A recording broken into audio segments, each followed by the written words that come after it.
Thanks, John, and thanks to SAM. Welcome to everybody and good afternoon. This is a special session on infectious disease diagnostics in the emergency department. Next slide. My name is Rich Rothman. I'm a professor of emergency medicine at Johns Hopkins, where I serve as executive vice chair and vice chair for research in the Department of Emergency Medicine. And I'm Dr. Larissa May, and I'm a professor of emergency medicine at the University of California in Davis, and I direct our emergency department antibiotic stewardship program here. And we'd like to welcome you to the Society for Academic Emergency Medicine hosted event sponsored by EMTIDE, which is the Emergency Medicine Transmissible Infectious Diseases and Epidemics Network. This diagnostic symposium is a free CME event. Emergency department providers and researchers are faced with an ongoing challenge to develop, evaluate, and implement tools that'll permit earlier, faster, and more reliable detection of patients with suspected infections, such as sepsis and SARS-CoV-2. The rapid emergence of innovative and practice-changing molecular diagnostic methods, including direct detection methods and host response markers, as well as innovative data science tools, offer enormous promise to improve ED triage, treatment, and disposition decisions for these and many other infectious diseases conditions, yet gaps still remain. So the goal of today's CME event is to help bridge some of these gaps by sharing some cutting-edge developments in diagnostic tools. And this includes both laboratory-based tools as well as data and EMR-based tools.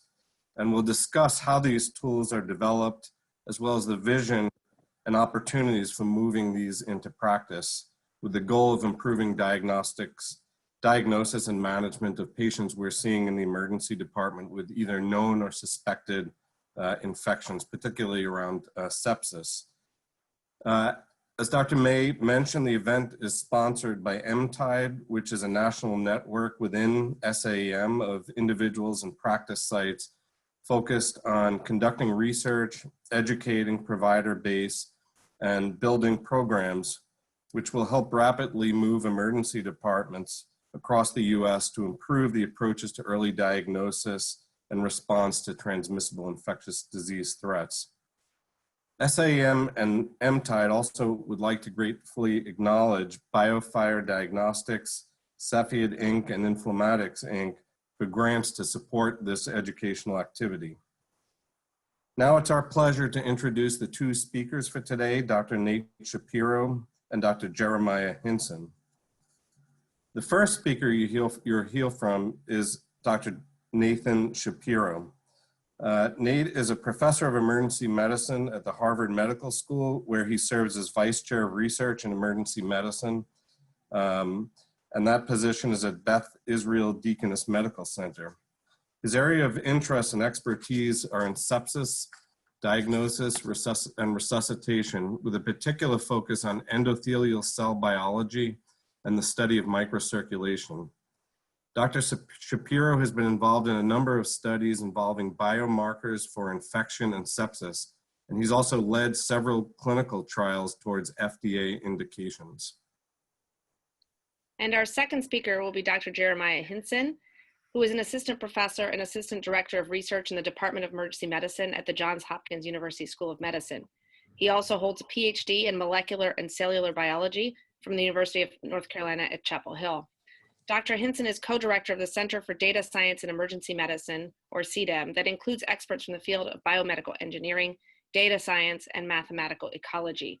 Their team has created important cross-disciplinary partnerships and developed novel tools that enhance the practice of emergency medicine, including through an improved approach to emergency department triage and more accurate identification of risk factors for acute kidney injury.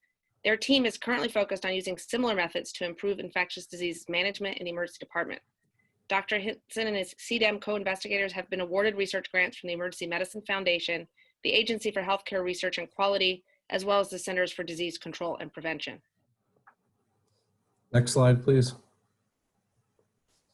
So our broad learning objectives for today's session are listed here. And the format for today's session are the two talks from the speakers we just introduced, followed by a discussion section in the format of a Q&A. So throughout the session, please feel free to put post questions into the chat box in the Zoom so we can bring them forward during the discussion. Next slide. The moderators and speaker disclosures are listed here. Next slide. And these are the disclosures for the planning committee members, as well as a restatement of the disclosures for our 2 speakers. And with that, we'll start out the session with our first speaker, Dr. Nate Shapiro. Thanks for joining us today, and welcome, Dr. Shapiro.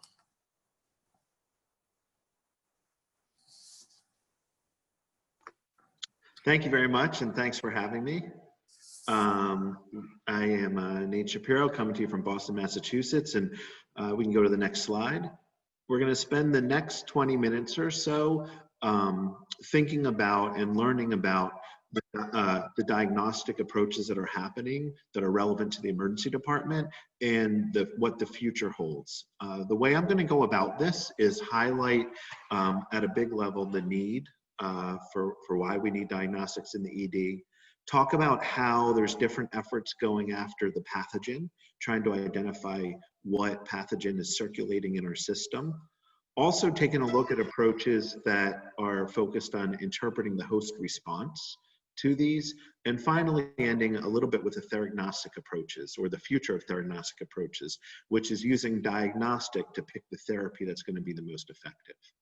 We can go ahead to the next slide.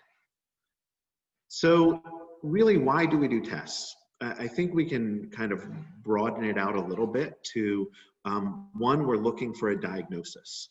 So what do I mean by diagnosis? It's asking the question, is the patient infected? If the patient's infected, what's the pathogen that's infecting them?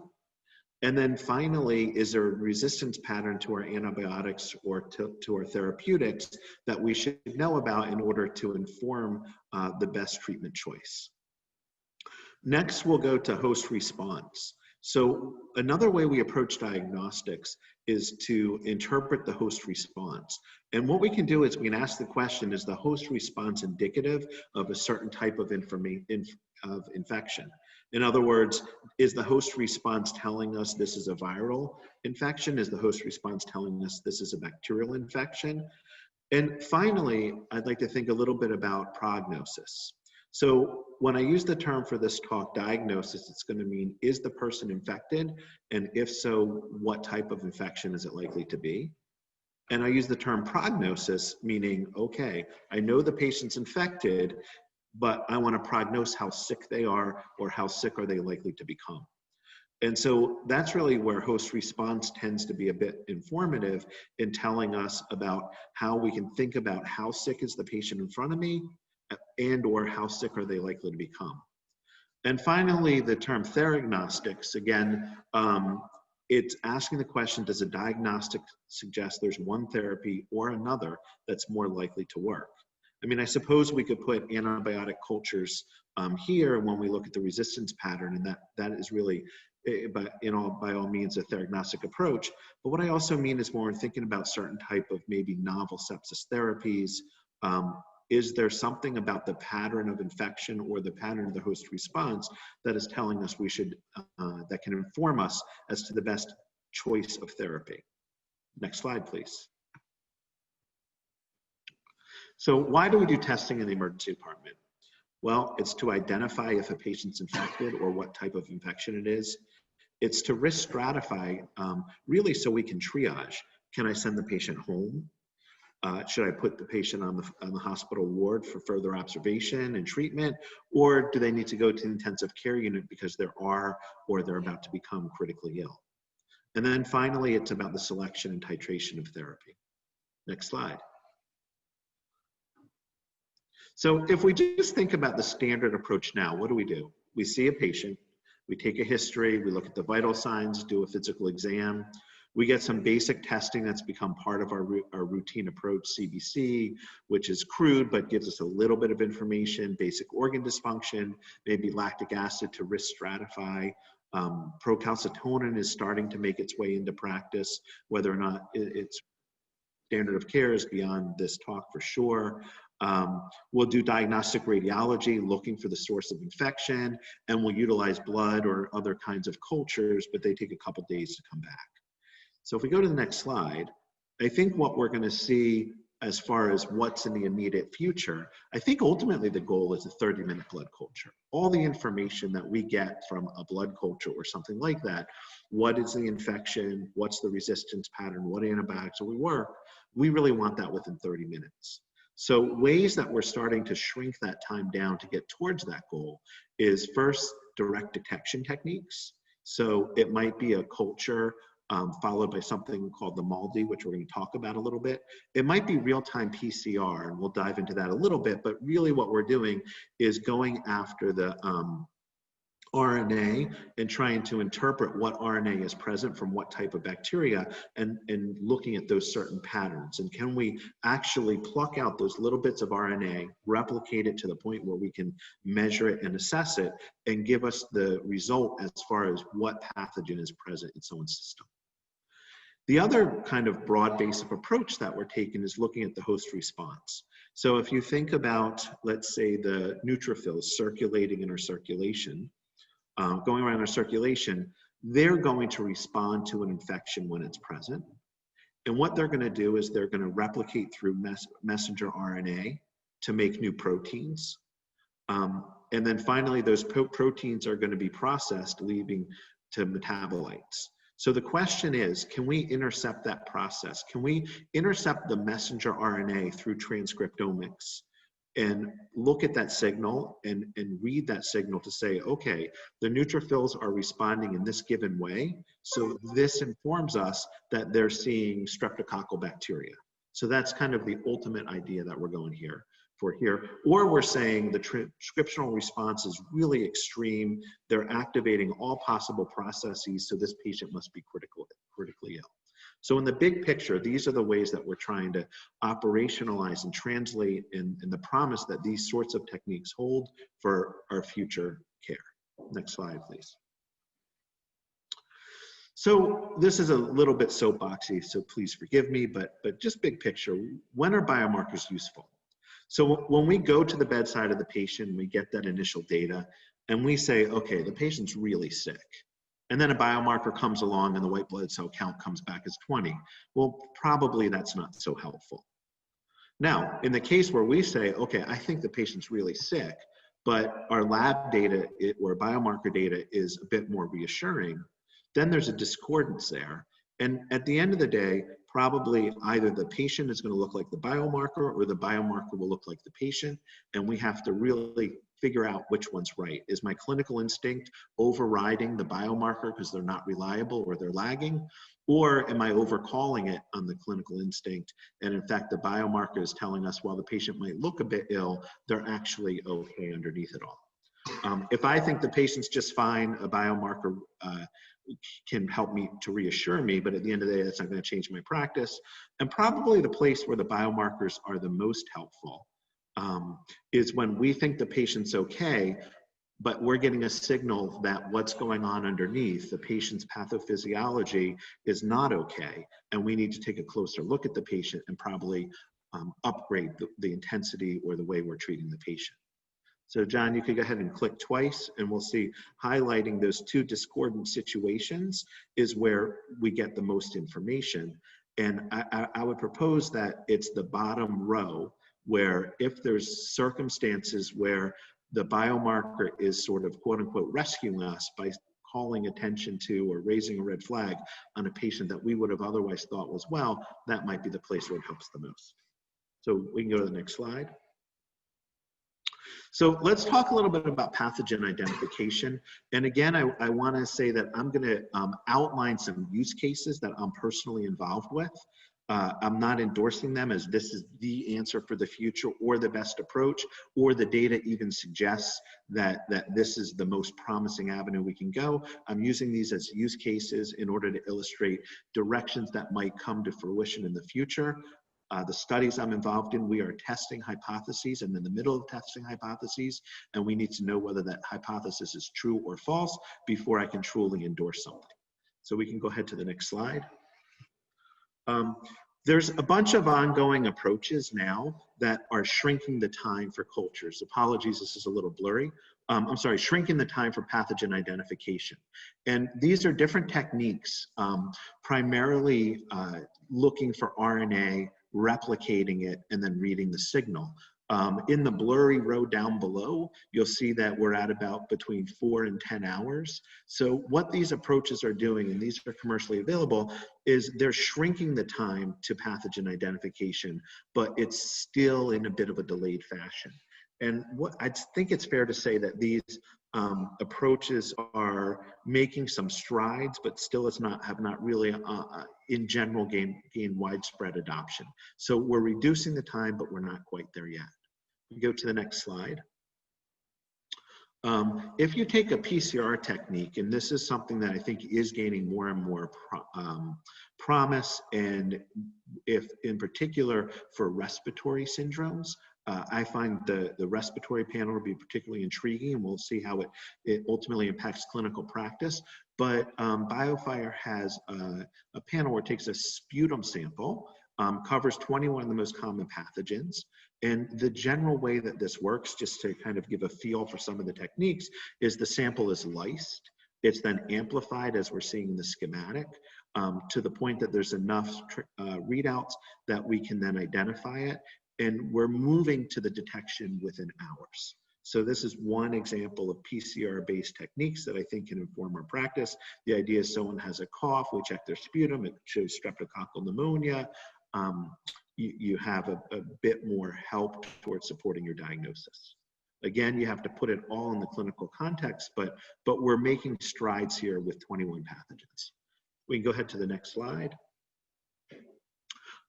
This is a technology that I think is really, it's happening behind the scenes. A lot of us don't even probably know what's happening in our labs, but it's called the MALDI approach, and it's essentially a derivative of mass spec.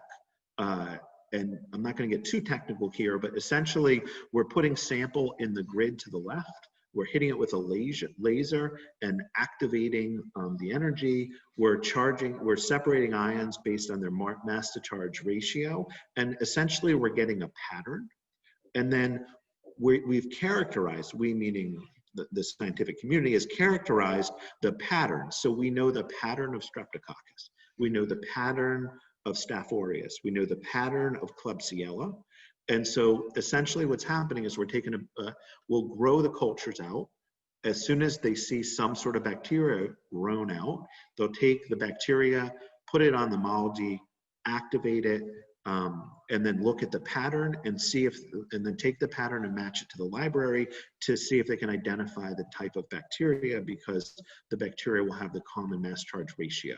So this is a way that we're moving up the detection window. It's also simplifying the techniques in the lab. And this is something I think we're going to see becoming more and more popular as we go. If we go to the next slide. So the thing about the MALDI is you do need that bacteria colony. So essentially the culture bottles will grow. When they detect the bacteria, it'll ding, and now it's time to put it onto the MALDI. So it's reducing the time, but still not at our 30 minutes. So the next slide, I'm just going to introduce an example of a new direction. This is work that is done from the Wyss Institute, which is a kind of think tank of engineers affiliated with Harvard down the street from us. And I've been collaborating with this group from the Wyss Institute for a while. It's led by Mike Super and Don Ingber. If we go to the next slide. And their technology really revolves around this protein. So it's called FCMBL. And it's a binding protein that binds to bacteria and bacteria particles. So not only will it bind the live bacteria, but it'll bind to the dead bacteria or the broken up bacteria. So as we know, a limitation of blood cultures is if we give the antibiotics and lyse the bacteria, we can't then grow it out in culture. But what the FCMBL does is it'll be placed onto a bead, and it'll grab the bacteria and bacteria particles, as you see in the schematic in the middle. It'll then go with a detection antibody, and then we can read out what's happening. So essentially, it's grabbing the bacteria and bacteria particles. If we go to the next slide, It does bind, it's almost a universal binder. It binds across bacteria, viruses, fungi, and parasites. There is some initial work that shows some promise with SARS-CoV-2. And so the idea is we're grabbing and concentrating what's circulating in the blood. If we go to the next slide. And there's some possible opportunity here with the MALDI. So we take the blood, mix it in with the capture beads, grab it, and then we put it on the MALDI, look at the patterns. And now what we're doing is trying to create a library of FCMBL pathogens that are grabbed, so both the bacteria as well as particles, and creating a new library to see if we can do this right away without requiring live bacteria and without growing it out. So this is sort of just a feel for some of the directions that are happening in ways we're trying to shrink that time down by eliminating the need for culture. We can go ahead to the next slide. And again, we're just looking at the different patterns to see if we can get reproducible signal in order to really shrink this time down. And next slide, please. So let's move on. That was a bit of a whirlwind on pathogen detection. Now we're going to go to host response. To understand the approach to host response, we should think about how, taking it back to some of the basic biological principles. So we have DNA, and that really is the field of genomics and epigenomics, or post-transcriptional modifications. But then when we have, let's say, a bacteria come into our system, if we're on the neutrophil, the DNA will open up and it'll make RNA, we'll transcribe the RNA. And the way I like to think about that is this is how the immune system is responding, what it's trying to do. And what it's trying to do is it's going to then make new proteins. And those proteins are then going to enter into the system in order to fight and signal. And then those will be processed down to metabolites. So the new future for host response is, I think, looking along the RNA, the protein, and the metabolite pathways to leverage new techniques, which are all high throughput, and where we could used to only be able to look at one protein at a time. Now we're able, through proteomics, to look at thousands of proteins at the same time, similar with metabolomics. And RNA, or when you do RNA-seq, it's literally tens of thousands of signals that you're looking at. Next slide. So the sort of old-fashioned single marker approach, is it CRP we're using, or procalcitonin, or IL-6? Single marker is limited. Empirically, these haven't really proven out to be the definitive markers for sepsis. They're helpful, especially in the right context.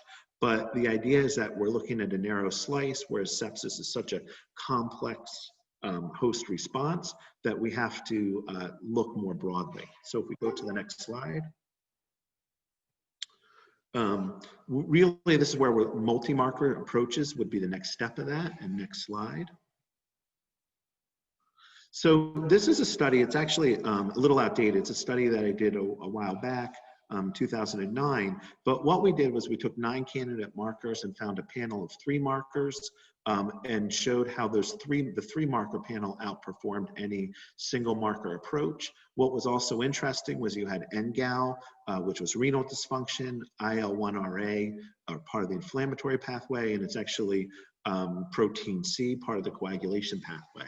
So by taking biomarkers representing multiple organ systems, we're able to get a more prognostic signal.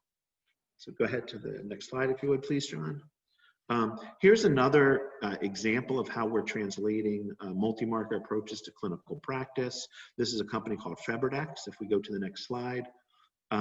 Part of the unique part of what they're doing is they have a device. It's truly a handheld device. It has a lancet on it. You prick your finger, take the drop of blood, put it into the well, and then it will give you a readout within about 10 minutes. It uses MXA and CRP. So in the big picture, MXA is associated with viral infection. CRP is associated with bacterial infection. And so you take that signal, if we go to the next slide, you take that signal in combination, and it essentially gives you a qualitative readout as to whether the CRP is up, whether in the second one the MXA is up, or the third one is actually a co-infection. or you have neither MXA nor CRP elevation, and you're less likely to have an infecting agent. I bring this up just as an example of how innovation is bringing us to the point of care, and it's bringing us to point of care tests that can be used pretty easily and pretty readily. If we go to the next slide, I think we're going to skip over.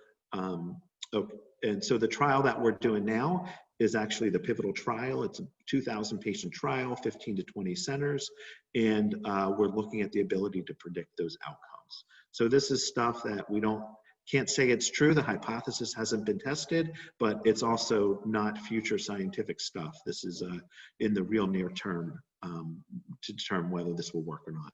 Next slide.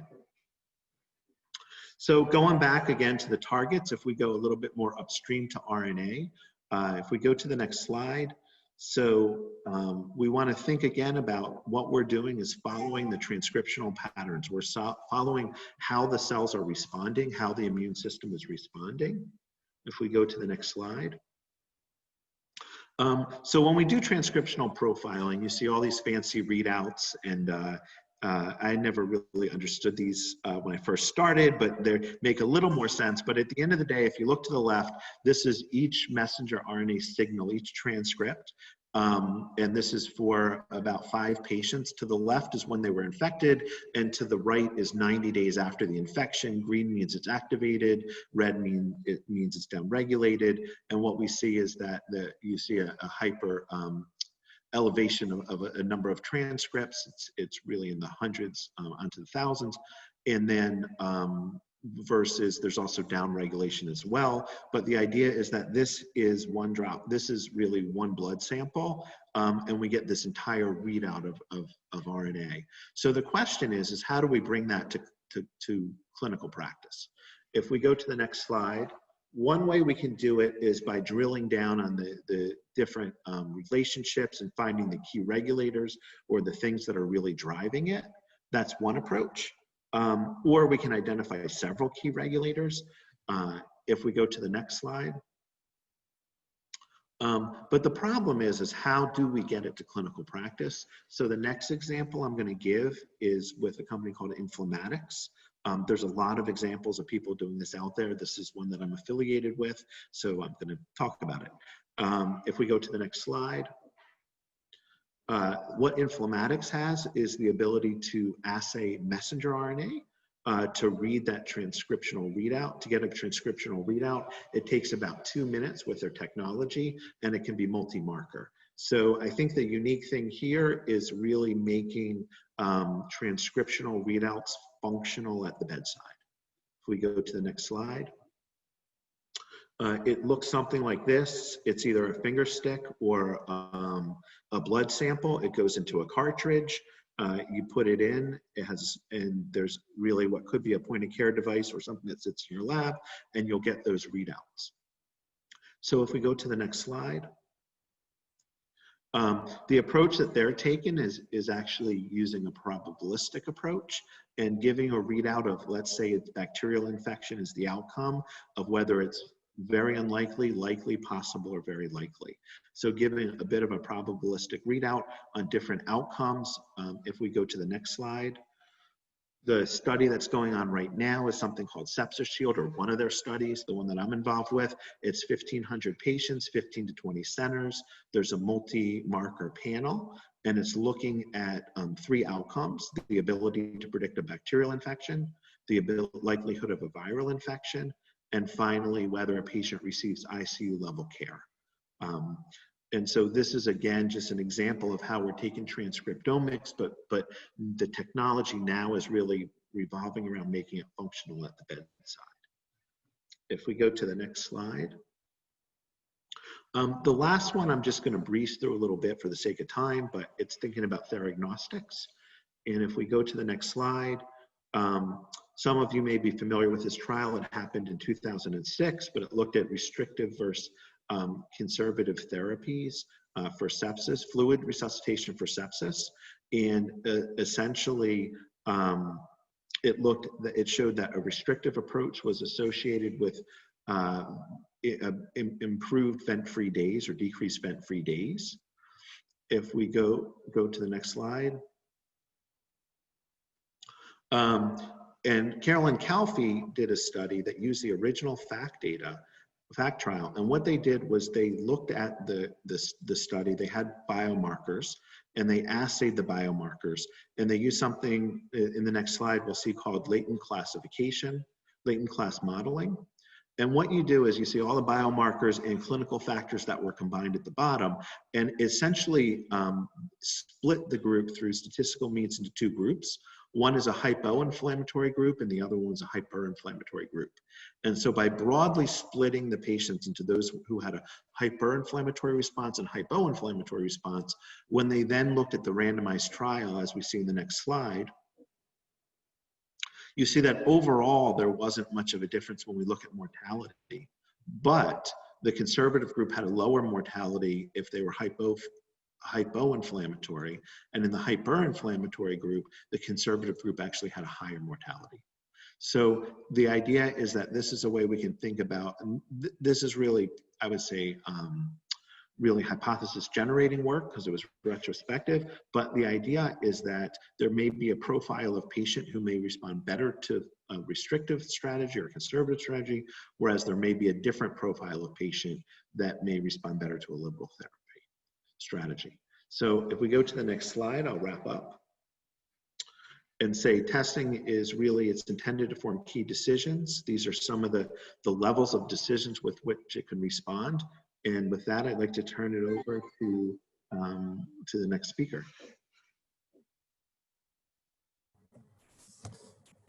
Thanks, Nate. That was a fantastic overview of an amazing amount of development that's happened in the past few years, like thinking back a few years ago about where we were and the sort of potential and how close we are to getting these into practice. So just switching gears now, I think in the same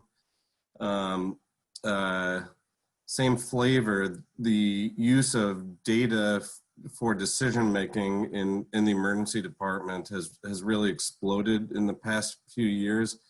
And Dr. Hinson's going to guide us through some of the innovations that have occurred and how these may couple with some of the advances in infectious disease diagnostics. So thanks, Nate, and welcome, Jeremiah. Thanks, Rich. Nate, that was an incredible talk, and I learned a lot, so looking forward to the discussion afterward.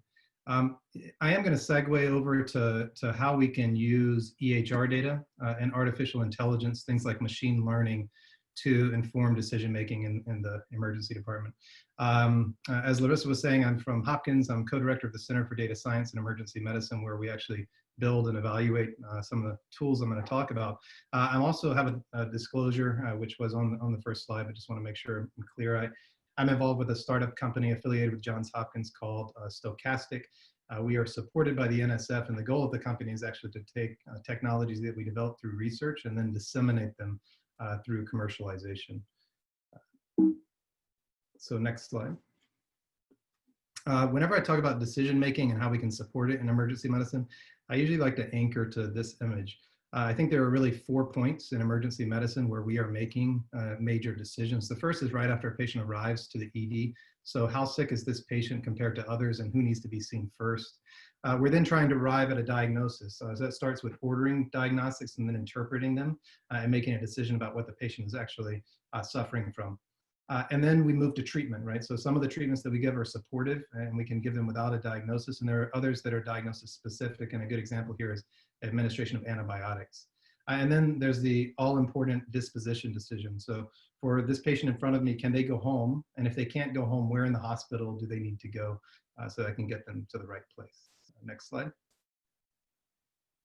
I think we can all agree that over the past decade, the electronic health record has completely transformed the way that we gather and record information, and it's also really changed the way that we deliver care in the emergency department. So back in 2010, we were still recording information on T-sheets in a lot of emergency departments, which were really easy to move through as a clinician working, but they made it really challenging to view what had happened in the emergency department for other folks, made it hard for us to see what had happened to the patient prior to their arrival. we now have access to a lot more information and are entering a lot more structured information through the EHR. So next slide. The EHR has also really revolutionized the way that we store data and the way that we're able to use data about a patient. So if you look at the image on the left and you imagine trying to do a study on 100,000 patients, it's an extremely daunting task. But now healthcare data are stored in large servers, oftentimes inside a cloud that we can access readily. And every day there's multiple studies published performed in over 100,000 patients. So it's something that we're doing routinely now, and the power of our studies has increased considerably. Next slide. So over the course of the next, maybe 18 or so minutes, I'm going to try to go through these three questions here, these three fundamental questions. Can EHR data and artificial intelligence be harnessed for clinical purposes? Can AI-driven tools outperform current standards? And can they be translated to clinical practice? And I'm going to refer back to these decision points, giving an example in each one of these domains to illustrate why I think we're getting there. Next slide. So we'll start with triage. Next slide. So this first project I'll talk about is actually something we did at Johns Hopkins within our Center for Data Science. If you'll click one time, John, I think there's a couple animations here. Yeah, so the current standard for emergency department triage across the country, this is used in more than 80% of EDs in the United States, used globally as well, is the Emergency Severity Index. So levels 1 through 5 are assigned by a triage nurse who really uses this pretty simple algorithm. They ask a few questions, and based on those answers and the vital signs of the patient and a lot of intuition and provider experience and subjectivity, a triage score is assigned. If you look at triage across the world and look at the inter-rater reliability, for ESI it's very low, like 50 to 60% in many cases. And so when there is variability, you get a lot of pushing toward the middle. So what happens is that in an effort not to say a patient is too sick or not sick at all, people tend to triage to this middle tier level 3. And so this is Johns Hopkins example of data here, but it's true across the country. Even after we perform the process of triage, we end up with a huge pool of undifferentiated patients in this middle tier level 3. One click.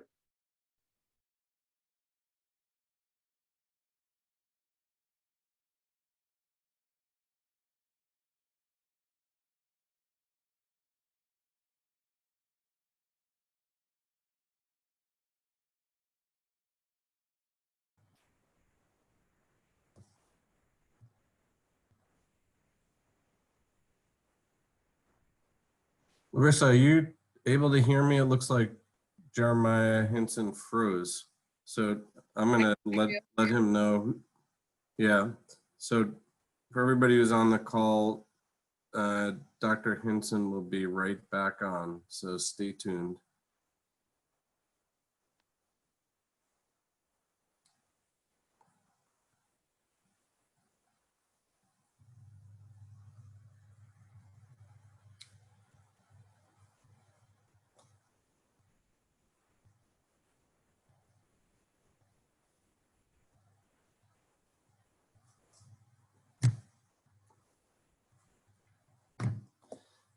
While we're waiting, are there any specific questions from the folks who are on for Dr. Shapiro?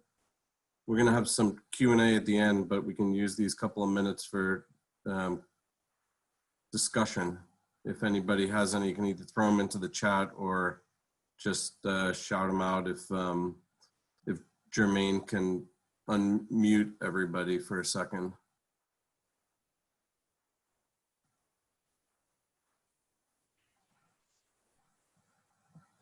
Yeah, so a question from Brooks Moore, who I think is from Emory. Nate, is what's the status in terms of the tools that you talked about being currently commercially available for use? Like, if you're trying to set stuff up in your own ED, what's available, and can you give any guidance on that? Sure. So the last couple things I showed, meaning FebriDx and Inflammatics, those are currently undergoing the registrational trial, so they're not available. The MALDI technique is available and it's happening in its mass spec machine, so it's happening up in our labs. And I think labs one by one are adding that. And then if you remember, the out of focus colored slide does have RNA techniques that are available. And then finally, the BioFire is commercially available. So it's kind of across the spectrum there. Yeah, and one thing that, you know, having worked in this space for a little while, I think what we saw for many years is that a lot of the, there was a heavy focus on the direct detection methods as opposed to like host response. And, you know, some of the tools that were developed years ago, like SeptiFast and SeptiCite, I think is the name of the other. Those were approved in Europe initially, but kind of they never made their way sort of heavily into the US market. And I think, you know, there's this sort of heavy push now for both the direct detection and the host response assays from a variety of approaches. And I suspect that, you know, like the respiratory pathogen detection ones, like Dr. Shapiro mentioned, are the earliest ones we see, and we will probably sort of see increasing, you know, infiltration of these and testing of these as they make their way through FDA. And I think with COVID now, there's sort of an opportunity for us to start evaluating how they're going to influence our practice. So it looks like Dr. Hinson's back on, and we'll continue and then continue with the Q&A right after that. Yes. Sorry about that, guys. So I think I was talking about this predictor engine here. So we used, we took the same predictors that are used and routinely collected at triage, and then we developed a machine learning algorithm, which is just a series of decision trees on top of one another to generate outcome probabilities. It was derived and validated out of sample in around 170,000 patients across the Hopkins system and using a national sample. And then we actually set recommendations for which triage level a patient should receive based on what their outcome probabilities were in each of these categories. So models like this are generalizable, but they have to be optimized to local needs, local populations, and then operational needs. So we can actually change where these thresholds are set. Next slide. And so we translate this into clinical practice by integrating into the EHR in real time. So what happens, we now use this system at our Hopkins hospitals. We don't use ESI anymore, and it's being scaled across the country. A triage nurse will interact with a patient. They'll enter information into the EHR without the nurse really knowing that it's going on. Those data will be sent up to a cloud, which will be, the data will then be processed by the algorithm, and then decision support is sent back into the EHR. What the nurse sees on their screen is an eTriage acuity recommendation within the same workflow they've always used. There's an explanation of why this is being given to achieve some explainability in AI. And then the nurse manually assigns the score. So we're supporting the decision, but not replacing the clinician. Next slide. We've shown that we can better detect critical illness using the algorithm. And the performance is even better when you put the nurse together with the algorithm. So there's some synergy between the human and the AI. And then when you roll this out into practice on the right, this is the really important thing, is that we can drive down the number of patients that are triaged to that no man's land, the middle acuity level 3. And we do that by driving up the number of patients who are triaged to low acuity. And that allows you to really distribute these patients into different parts of your ED. And for patients who are sick, so if you think about a patient who has sepsis or a patient who may have an abscess that needs to be drained, we're able to drive down the wait time considerably. So 45-minute decrease in time to get to the ICU and a 90-minute decrease in the time to OR transfer. Next slide.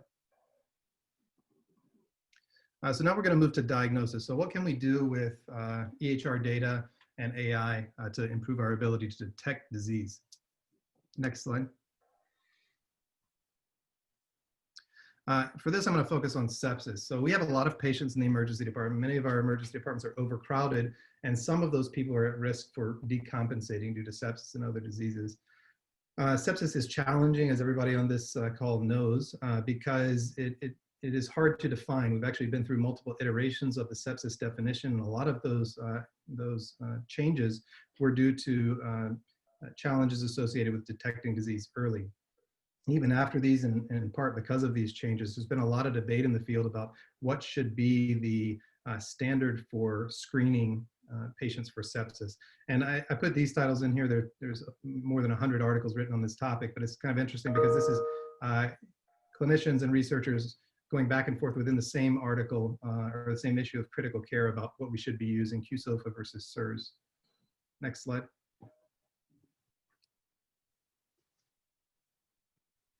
There have been a lot of machine learning models developed for sepsis.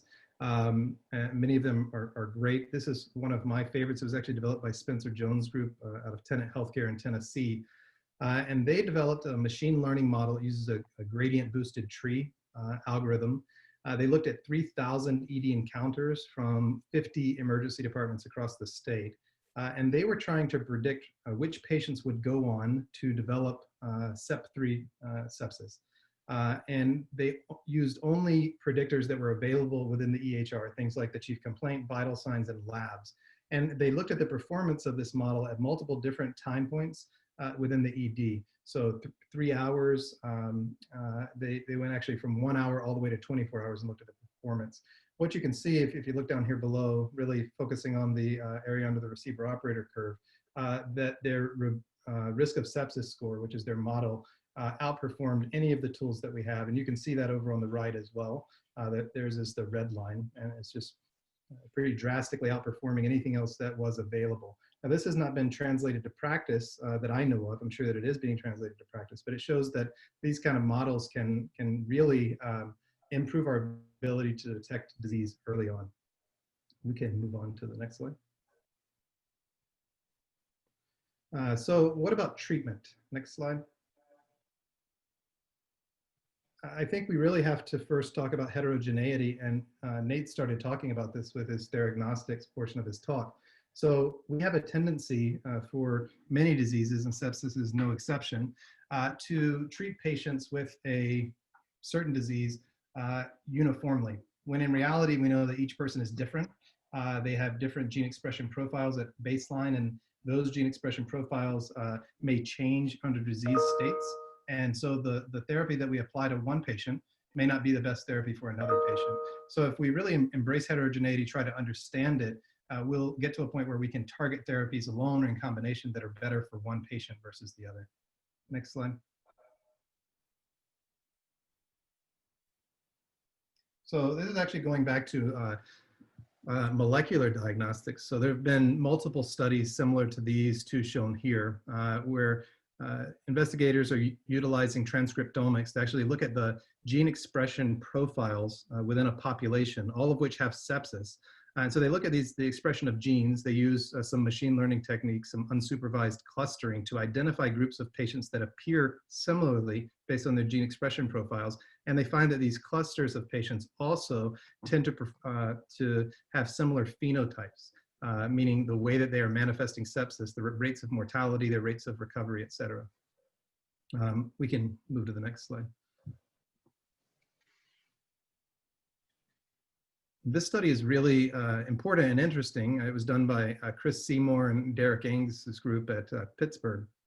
And what's pretty cool about this is they did the same thing as the two prior studies I showed, but they're able to identify these phenotypes, very similar phenotypes, using EHR data alone. So there's no genetic study being done here. They're just pulling 29 clinical variables from the EHR or from trial data, but these are variables that would be available in an EHR.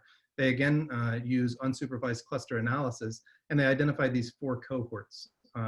The ones that will be important here to talk about are alpha, which tend to be younger, healthier people who tend to do well from sepsis, and the delta are people who have the worst outcomes. They tend to develop more liver failure and shock in the setting of sepsis. And they went a step further in this paper, and they performed some trial simulations. So they went back to multiple trials that had been performed. The one I'm showing here is the process trial. If you remember, this is the one that looked at the role of EGDT or protocolized care in sepsis and was a negative trial. But what they did was they simulated trials under the conditions in which they changed the phenotypic expression pattern. So if you replaced all of the patients in these trials, in this trial with patients of the alpha endotype, they found that there could have been a benefit for that trial, right? And if they did the same thing where they replaced all of the patients with the Delta group, the patients who were more likely to develop shock, there would likely have been a harmful trial. And so it's just a demonstration that identifying endotypes early on can help us to drive better treatment decisions. Next slide.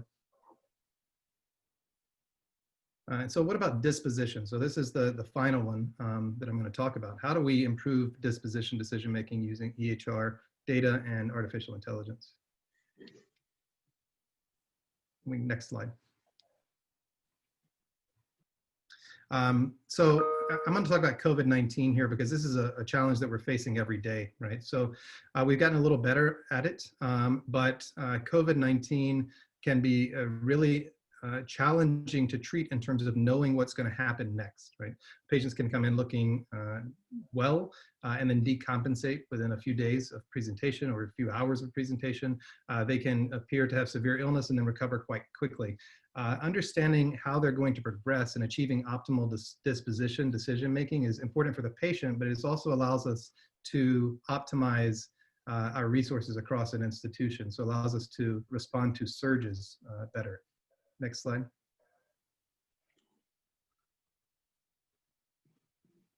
There have been a bunch of prediction models published for COVID-19. These are just a few of them here. A lot of them have focused on predicting mortality in patients with COVID-19. Some have focused on predicting critical illness.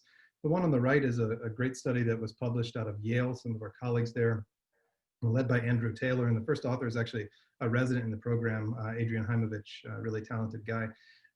They developed, again, a gradient boosted model, and their goal was to predict which patients were going to decompensate within 24 hours. So patients that were going to go on to develop severe respiratory illness, requiring a high level of oxygen, intubation, non-invasive positive pressure ventilation, or patients who were going to die. And their model performed really well. It outperformed any other tools that we had available at the time. When they went to externally validate it, they discovered that they were able to actually abbreviate this to 3 variables, which were the lowest documented SpO2, the respiratory rate, and nasal cannula flow rate. And they were able to perform at the same level. So what they did is they published this risk score and put it online. It's freely available. Any of you can go and look at it right now or on your next shift when you're trying to disposition a patient and use it to estimate what the severity of illness of a patient is. Next slide, please. So what we're doing at Hopkins is similar. We're working on this right now. We are trying to move within just a couple of months. The project I showed you with eTriage took a number of years to achieve, but we're able to kind of leverage infrastructure that we've built to go from EHR data curation and normalization to building of a model, developing and evaluating that model, and then actually deploying clinical decision support in the clinical environment using cloud-based technology. We have support from AHRQ and CDC to do this project, and we hope to deploy this in November. Next slide. So our model, we don't have a lot of time to talk about it, but we're actually using a 2-model system, sort of like we did for eTriage. We built one model, and again, we're using random forest models here, where we are predicting an acute care outcome. So this is any requirement that would really require a hospital setting to treat. So hypoxia or cardiovascular dysfunction, and then some operational outcomes will be included there as well. And the second model is a critical care outcome prediction model. So here we're looking for basically things that would require an ICU to treat. So we will generate these outcome probabilities, and these probabilities will be used in combination to drive recommendations, specific recommendations about where the patient should be dispositioned. Next slide. These are early data, but these are preliminary results just showing the performance of our models. This is multiple models that we have developed for each of these outcomes that I just discussed. And you can see that our area under the receiver operator curve exceeds 0.9 for each of these. And we're continuing to iterate and develop these models further. Next slide. And then we're working really closely with the clinical leadership as well as our IT infrastructure at Hopkins to integrate decision support within the EHR. So for those of you who are emergency clinicians and use Epic, this will probably look very familiar to you. This is the disposition screen, the workflow, where you go to actually enter a disposition for a patient. So when this screen is opened, the model-based recommendations will be populated here, and there'll be a specific message like the one shown here, helping you guide your disposition or decision. A clinician who's inside the EHR can then click out to another portion of the EHR. Will embed web-based portals that are actually inside Epic to tell the clinicians who are using this why the recommendation is being made, how the model was developed, all of that information, but not require you to go out of your workflow to use the information.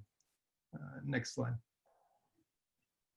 Yeah, so, you know, we've talked about examples of how data science and artificial intelligence will leverage EHR data to guide our management at all these 4 decision points, but what is next? You can go to the next slide. I think these are really the 3 domains that will undergo major development and focus of research for the next several years. The first is, how do we actually optimally embed AI-driven CDS within an EHR? It sounds straightforward, like you develop a model and you put it in there and you give a recommendation, but there are a lot of things that are important to consider, like how do we make AI explainable? How do we make it usable? How do we engender trust and ensure that we have transparency? So making sure people know what the data source for training these models were, what the weaknesses of the models are, and then deploying them with respect. So as I showed with both of these things that we're actually putting into the EHR, it's important that we don't replace the decision maker, because physicians and nurses, whoever is using these tools, will always be able to see things that a computer cannot see, it and needs to work. They need to work together with the tools. So these things will be a major focus of study, and we actually have an R01 focused on studying those things over the next 5 years. And then the next thing I think is actually incorporating some of the novel diagnostic output, things that are performed on a large number of patients, into AI models. And can we really boost the performance of those models using that new diagnostic output? And then I think the final thing, and probably one of the more important things, is, you know, there are always going to be things that molecular diagnostics can tell us that EHR data cannot. It's additional information. So how do we decide which patients need a particular molecular diagnostic? And I think we're going to use AI algorithms to optimize that process. I think those are the ways that these things will kind of come together in the future to work synergistically. And I think that's my last slide. Sorry about the dropping off. Not sure what happened there, but happy to take any questions. Look forward to discussion. Thank you, Dr. Hinson. That was a really informative talk. So let's open up the chat box for questions and discussion. Please type your question into the chat box and a moderator will read it aloud for the panelists. And we'll first start with some moderator questions. Remember that we are all learning here. So please share your questions on the chat list and they can really be directed at any of us. So moderator questions first, turn it over to Rich. Yeah, so I mentioned this when Jeremiah dropped off for a second, but this is for Dr. Shapiro. This interplay between the development of both these direct detection methods and the host response methods, and the fact that these are both areas that have sort of moved pretty rapidly, particularly on the host response side, and like, you know, these specific patterns being indicative of, you know, and I think you had a slide there of like, you know, that the patterns are like, can you identify the infection and can you predict disease severity for the host response side of things? But then there's this whole other line of commercial development on direct detection methods. So from, you know, putting on your, you know, hat of like an ED physician or like an ED administrator or clinical director or anything like that, how are, you know, how are folks in terms of like making decisions about like evaluating, you know, I mean, it's separate on the research side versus the bringing them into practice. Like, what's your thoughts on thinking about those 2 categories of tests and how they'll make their way into practice for us in the ED? Yeah, I think it's a great question. Thanks, Rich. I think, you know, in general, we're not used to having detection. Right? We're not used to having diagnosis. We're not used to knowing the type of bacteria that's present. We're used to empiric therapy. My guess is that when we think about which of those 2 portfolios can have the bigger impact, it'll probably be the latter. We are used to trying to make prognosis And we are used to, in general, reading broader trends. So I think the host response is more likely to read a broader trend of bacterial versus viral, as opposed to identifying the specific pathogen, though that remains to be seen. And then I think as far as on the prognostic side, which is probably what will impact our practice more, host response probably holds more promise there in sort of looking across the axes of response and trying to put that into a signal telling us just quote unquote how sick somebody is. Great. Dr. So, yeah, let's turn. I don't see any questions in the box, so just encouraging people to ask questions. So I guess I'm just gonna jump right to the white elephant in the room. So this question is for Dr. Hinson. Do you think that AI will replace humans? I think you alluded to this. And then if not, will AI replace molecular diagnostics and some of these other tools that we've been talking about? I think, so when we share tools outside of Hopkins, outside of the place where they're developed. That's usually, people often approach these things with some trepidation, like, oh, this tool is going to replace me or replace my clinical judgment. And I don't think that's ever going to happen. So there are always instances. So for example, with the triage tool that we have running, right? The machine learning tends to work using probability, right? And there are always things that don't follow probabilistic trends, and humans are really important for finding the deviations from that. So I think in emergency medicine, we do a lot of pattern recognition, but then we're able to sense when a patient does not fit that pattern. So that's where I think humans working together with machines is going to achieve optimal performance. And we actually see that. So we have some data showing that if you take a provider and ask them how sick a patient is, and then you look at that in isolation, you do the same thing with the machine. Both the machine and the human are inferior to the human and the machine together.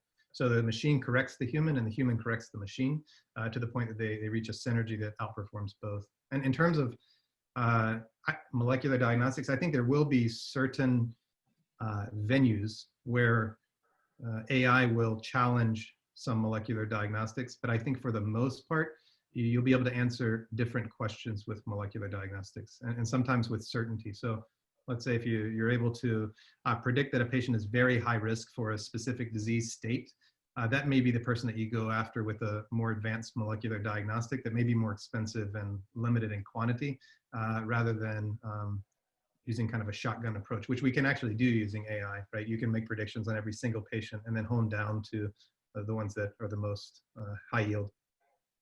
I'll also maybe just add to it a little bit, just in that vein. I like to think of it as there's AI and there's HI. So there's artificial intelligence where the computer looks for patterns in the data that the human doesn't see. And there's human intelligence, which we look for patterns in the presentation, indescribable things like the patient just looks pale or gray or anxious that maybe isn't necessarily present in the data. And then finally, we have this third component of the more advanced molecular diagnostics. And I look forward to seeing how all three can combine, which is, can the molecular diagnostics get input into the AI models? Can these human observations even get input into the AI models? Could there be a look sick metric that we input into Jeremiah's AI models that might even at the end of the day, you know, the synergy of it all might really be where we end up being the best. And adding what the human sees that the computer can't with what the computer sees and the human can't, bringing that all together. Yeah, I would agree with that. I think that no doubt the most interesting part of this field, like what people tend to think initially is the most interesting is what the computer is doing, but what's the most interesting is what the human is doing with the computer. So all of that interaction that happens when you're given a prognostication, or you know how we deal with it, and the way that a human being has an intelligence that a computer just can't achieve, at least not right now, and not within the near future. Can either of you comment on the concept of, you know, mixing like the issue of, you know, embracing heterogeneity from both the molecular work as well as the data science work, and the costs associated with that. I mean, to really be able to understand, like, you see how much work goes into building, any of these molecular tools, or building, smart data science, and what the relationship is that between that and commercialization, and the the big fall off in terms of commercial entities trying to develop approaches that are going to speak to providers, and then what we actually end up seeing works in practice. I mean, that's a big question, but I just wanted to hear both of your guys' views on where we're going with that, and how close are we? It's basically like, how close are we really, of embracing these things versus, are many of them just in the research front, and then actually to see them fully integrate into practice where a ways off, or are we really very close? I could take a stab because I'm sure that Nate's answer is going to be better than mine. So I'll give the lower level answer first. I think that what has to happen first is that we have to show that recognizing these patterns can actually change outcomes. So I think precision trials will need to happen, where we use pattern recognition to drive differential therapies and show that can actually change outcomes. Because right now these are all simulation based, the data that we have. Even we showed similar approaches to saying what could have been, right?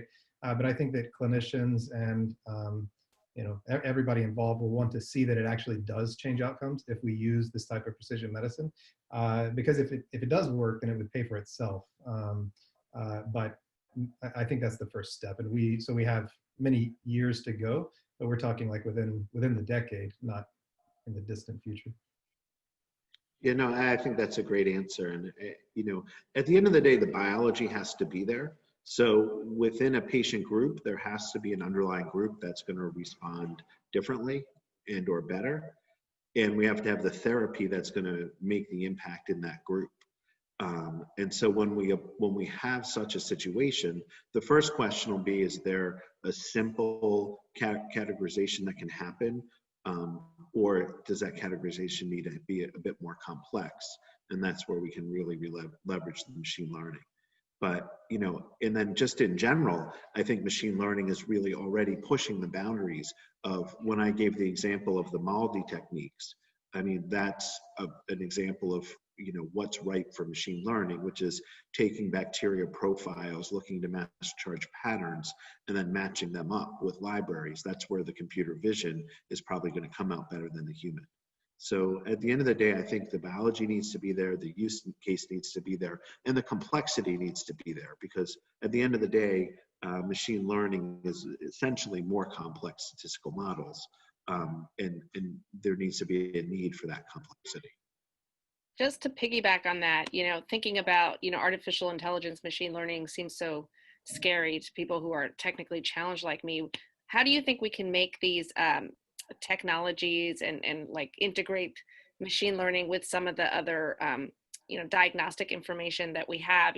I'm thinking, I have a couple colleagues here at UC Davis who've developed, what they call a machine intelligence learning optimizer, or MILO, that basically marries the data set with all these complex statistical algorithms, and essentially is supposed to allow people like me to actually be able to enter a data set and then, conduct machine learning on our own. What do you guys think the future? I mean, are we always going to need to have, this expertise, or is there going to be a way to make these, more user friendly, such as the business world has done, for some of their technologies? I'll go first with a simple answer, and then Jeremiah can give the more sophisticated one. The way I'm going to really be crude, bring it down to a crude level here, which is, at the end of the day, you have predictors and you have outcomes, or you have covariates and you have outcomes, or in the machine learning world, you have features and you have labels. When we use covariates and outcomes and simple statistical models, we look at correlations, or maybe we look at logistic regression, and we look at sort of simplistic relationships between the two. Whereas machine learning just takes a looks at those relationships with a higher complexity. But at the end of the day, you're really looking at whatever you're trying to predict and the outcome that you're trying to guess or identify. And then the difference between classical statistics and machine learning is the complexity of the models that you apply. So, you know, empirically it's not different, but I think there will be tools that enable people without the more advanced understanding of the different machine learning models to automate that selection, or to leverage some of those analysis techniques a bit more. But at the end of the day, we have to understand the data, the biologic relationship, and then pick the right model to find if there's a pattern that you can identify. No, that's an excellent answer. I think the only thing I would add is that the truly challenging part of developing these models is actually not the execution of the model itself. So the model itself, it's usually a few lines of code to apply a model. The challenge is actually cleaning and normalizing the data. So EHR data are really challenging to work with.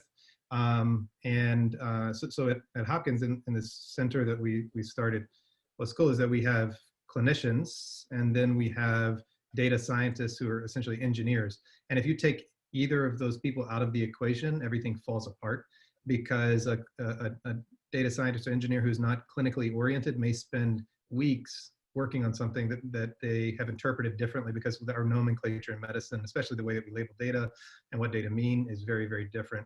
And so then getting rid of the noise, cleaning, normalizing is the challenging part. So as larger data sets become available, I think then machine learning will become more accessible to everyone.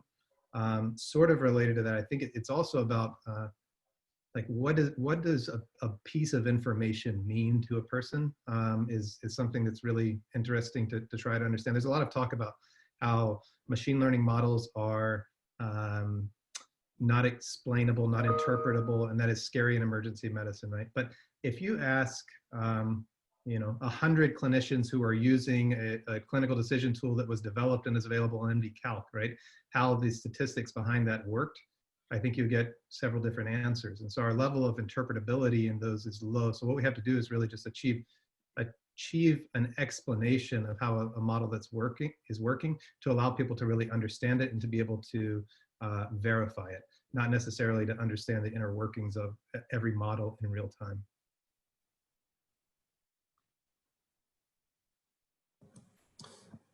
I have a question for Nate. So it seems like there's this flurry of activity that I talked about before, and that you spoke to as well, about some of these tools, some of these molecular diagnostic tools, really getting close to making their way, to practice. Like we're seeing ads in the back of emergency medicine journals to get this test or get that test. Do you, as a researcher, and kind of like thinking about this from the translational side, have any concerns, or is this all good? Like, are there gaps that we're going to have to pay attention to in, an ED, just adopts this technology related to good patient care? I think at the end of the day, we're going to see how it integrates. We need to see how these things perform and integrate with clinical practice. And when we look at the ROC curve or the sensitivity specificity, that's of course, those are good benchmarks. But I think at the end of the day, if you think of the figure I had with the pluses and the minuses, what we want to know is, when is this biomarker going to help me to make a better decision? So when is it going to take me off the right course, off the wrong course onto the right course? And I think that's going to happen with clinical practice. So I think we have to go in skeptical, but we also have to go in and see how it folds into our clinical practice. I mean, at the end of the day, something that folds into clinical practice in the way, say, a D-dimer does, D-dimer is far from perfect, but I think we found a nice way to fold that into meaningful clinical practice. And so I think we're looking for biomarkers that are going to attain the same sort of implementation patterns as something like a D-dimer. If I might add my perspective, I think that's a great comment, but as an emergency physician who also is an antibiotic stewardship director, is I think one of the things that we underestimate is, we're all very excited about innovation and technology. And certainly as we can see during the COVID pandemic, sometimes the tools we have to really change outcomes are not, the sexy new technologies, because we underestimate, I think, the behavioral component, like the physician behavior change that needs to happen, how we need to integrate these diagnostic tests into our workflow, and, really how to do that at the outset by working, with industry, by working with researchers to really help develop the tools that people are actually going to use and that really make a difference, in how people practice, because you can have the best, most sensitive specific test ever, that's easy to use. And then in the end, if it doesn't fit into workflow or people don't use it for whatever reason, because it impinges upon their autonomy or, they prefer to use clinical gestalt, then these technologies are going to fall flat. And I really think that's an important consideration for researchers and developers to know that, there's all these other factors that are going to influence whether it's successful, and to actually design the development so that it will be successful by talking to clinicians. Yeah, I think you could also ask the question, should it go a step further? Which is, should you do a study of the implementation prior to, say, a clinical launch? Or is that what's really going to change it? In other words, if you put a biomarker as part of a pathway, where you have the pathway assess the patient, reasonable probability, biomarker positive, give antibiotic, biomarker negative, don't give antibiotic, track patients at 7 to 14 days to see how they did, and wait until you've shown that the biomarker will select the right patients to get the therapy and those who don't get it, and link the biomarker with the action. So there's been, for example, some studies where they say if the biomarker is positive, we suggest antibiotics, but left the decision to the clinician. And then there was a discordance between the biomarker recommendation and the clinical implementation. But I think if we really go on to some more stricter studies where it says, here's the pathway, and if they enter into the indiscriminate zone, and we give antibiotics only to those with a positive biomarker as one example, and we can show that those who didn't get the antibiotics because of the negative biomarker did fine, I think that'll really impact clinical practice. I think that the question is, right now, the way it typically works is we release the study, we release the biomarker, but then the clinicians have to figure out if it's going to be helpful or not. Yeah, I think that was the issue with Huang's study, looking at in the New England Journal of Medicine, looking at the use of procalcitonin in lower respiratory tract infections, probably wasn't the right population, patients that were already being admitted to the hospital because of suspected pneumonia, and then to get people not to use antibiotics. So I think there's a trust issue, and I think we can use implementation science to, essentially drive the outcomes that we're really looking for by really being thoughtful. And I'm not sure, from a regulatory or, federal funding standpoint that is something that's really been pushed, unfortunately, but really is probably needed to fulfill the promise of these technologies. Yeah, completely agree. Larissa, can you just speak to that from the standpoint of not necessarily NIH or somebody else supporting, but the health system supporting that kind of work? What's been your experience with, a health system saying, hey, before we do just send it out there, pay for that kind of an evaluation? Do you have examples of success of that? Yeah, I think most of the work that we've done has actually been funded, but has also benefited from a lot of operational support and leadership. So, the health systems, I think, or at least my health system, is starting to realize that they need to be engaged in this kind of work. And so actually UC Davis has funded a learning health system hub, which basically is going to provide consultation expertise on, key prioritized projects that focus on operational efficiency or quality improvement to basically drive, to drive more rigorous implementation and evaluation, like rigorous design of studies. So So not exactly research, you know, but sort of operations with a research perspective. So I do think it's happening. I think that there are two ways to look at it. You know, the health systems that realize that they can actually get better outcomes for their patients, engage their physicians, engage their patients, you know, like meet their metrics, so to speak, by investing, you know, will do so. And then I think there are other health systems that are academic centers that will have a more extramural funding approach and will actually be doing projects that they think they can be funding on. So I think there's some happy medium between the two. And I do think collaborating, you know, with the developers is sort of important also to kind of guide, you know, and to work, you know, for institutions to work with them to really help make these products like more useful and more clinically impactful. So I do see a change coming, at least at UC Davis. I'd also say that I think in general, we recognize that care pathways where there's a sort of normative care, of course it can be overridden or overruled, but where there's a care pathway to reduce variability in general seems to be a good approach. And I think that maybe a way forward, or I'd propose a way forward, is to start bringing some of the technologies as part of a thoughtful part of the care pathway. So kind of saying, like, here's the scenario in which we think you should use biomarker X to guide care. If a patient falls into that scenario and the biomarker is positive, we recommend A, and if it's negative, we recommend B. And I think that if we start to bring these in thoughtfully as part of the pathway, as opposed to say, here's the cool new test, like, use it. I think we're going to see better and more practical and more meaningful adoption.